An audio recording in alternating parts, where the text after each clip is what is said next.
bringing a player in. Bryan Mbeumo still has not walked through that door, and we know that Manchester United are very interested. What's the latest? People keep saying, what's going on? I feel like I've asked this question more than any other this transfer window. It's becoming a little bit of a transfer summer saga, isn't it? We know that Manchester United are interested. Their second offer was rejected. They remain confident that they can get a deal over the line for Bryan Mbeumo. We're expecting to see a third bid, which would probably be a final bid for the Brentford man.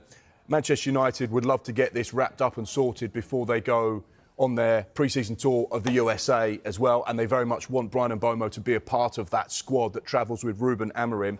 The key thing is the fee and, most importantly, the structure of the payments. Brentford have always been quite staunch in that we want £65 million and we want the majority of that paid up front. So therefore, Manchester United are either going to have to be a little bit creative or they're going to have to find a softened stance from Brentford to get this deal over the line. I feel like I'm a broken record. I keep saying it feels like it's close. It feels like it's close. Okay. But until it feels Manchester United lodged that third bid, we're still just waiting for those moments. Just off the back of that, I think Brentford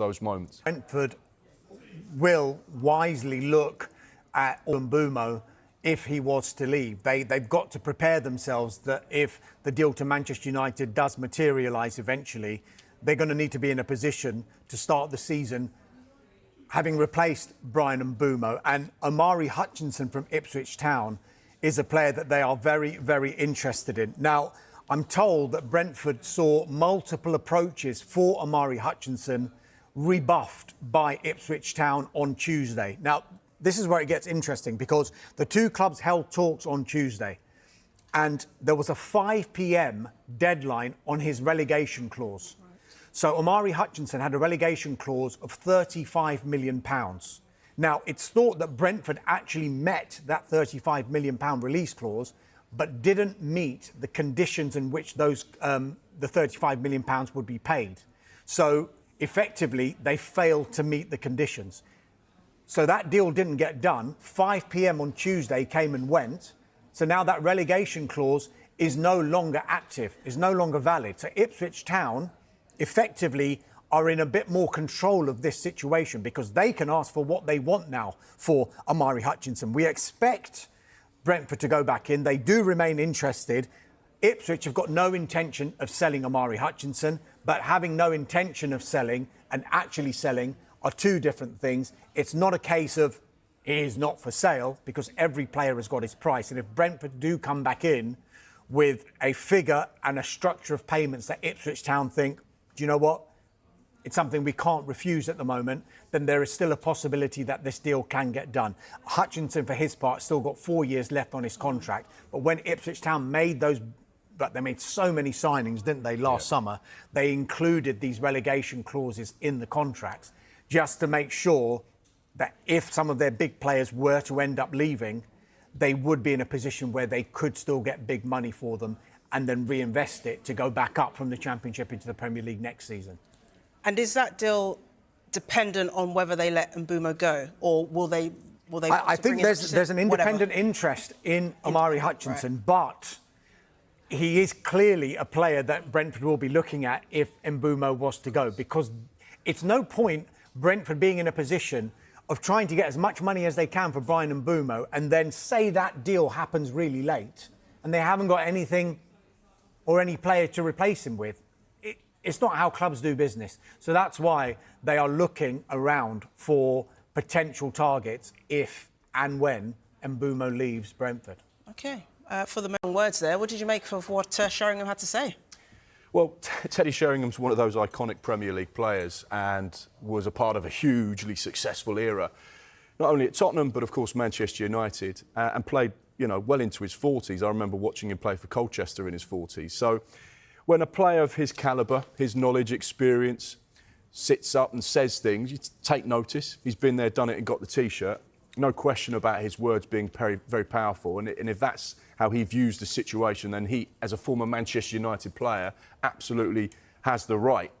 When we look at the current situation, we know that Barcelona are interested in Marcus Rashford and he is their #1 target at this stage for that left-wing berth that they're looking to recruit for.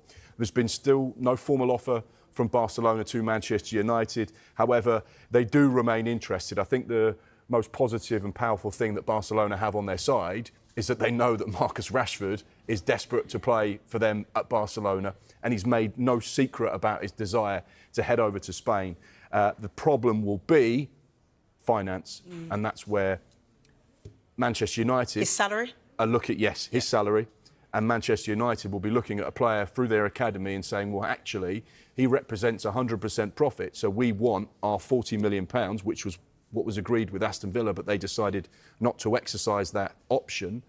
So therefore, we need to get that kind of money because that's what we believe he's worth as a minimum. Just aside of Rashford, there are a few other players trying to get that we do know that Manchester United have said, look, just delay your return to training, sort out your futures. One of those, of course, is Jadon Sancho. Interesting what's happening there at the moment because Juventus are very interested in Jadon Sancho. However, they're currently finalising a deal to sign the Porto forward Francisco Conceição, who they had on a straight loan last season. And at the end of that, there was no option, but there was a release clause in his contract. Juventus were trying to negotiate on that release clause. Porto wanted 30 million euros up front. Juventus wanted to pay a little bit more in return for more favourable payment terms, which is what we think they've agreed to do. They're going to pay Porto 32 million euros and they'll pay that over 4 instalments. Now, the feeling was it was going to be one or the other, Conceição or Sancho. But the information that we're getting is that a deal for Sancho to Juventus has not been ruled out. But it is thought there would have to be departures at Juventus for them to be able to fund a deal for Sancho. Now, significantly, Marseille are in talks with Juventus over a potential deal for Timothy Weah. Now, that could help Juventus fund a deal for Jadon Sancho. Talks between United and Juve are open, as are talks between Juve and Sancho's representatives. As yet, there's not been an agreement on either. So there hasn't been an agreement on a transfer fee, and we talked about Rashford's wages. Sancho's on big wages as well. So Juventus remain in talks with his representatives over trying to find an agreement on the personal terms. It feels like the more problematic one would be the personal terms. And then Juventus could probably negotiate on the transfer fee with regard to Jadon Sancho. So no agreement on either front yet, but we think that Sancho's asking price is around £25 million, which is what Chelsea would have had to have paid had they taken up their obligation at the end of last season. Anthony, meanwhile, Real Betis, we know they remain desperate to sign Anthony. Anthony wants to go to Real Betis, had a really successful second half of last season at Real Betis. Difficult deal again for Real Betis to do given the finances involved. But these 5 players behind me, they're the ones that Manchester United want to do permanent deals for.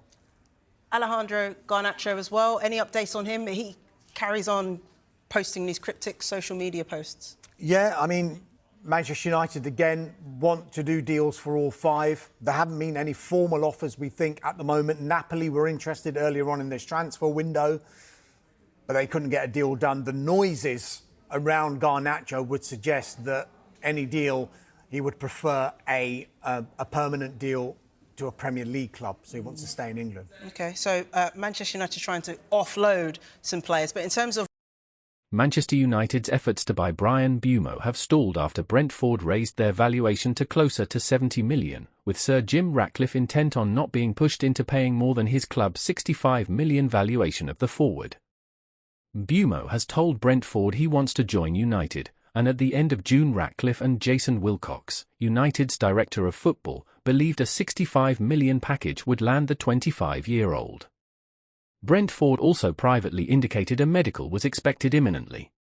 The change of stance has been met with resistance by Ratcliffe and Wilcox, who do not wish to be held to ransom and are determined to be patient.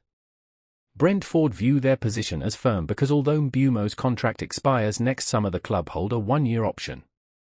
If Ratcliffe, who oversees football operations at United, and Wilcox decide to raise their offer, they may first want money from the sale or loan of one of Marcus Rashford, Alejandro Garnacho, Anthony, Jadon Sancho and Tyrell Malacia. United claim all have asked to leave, so the club will listen to offers. Ruben Amorim is also targeting a centre-forward.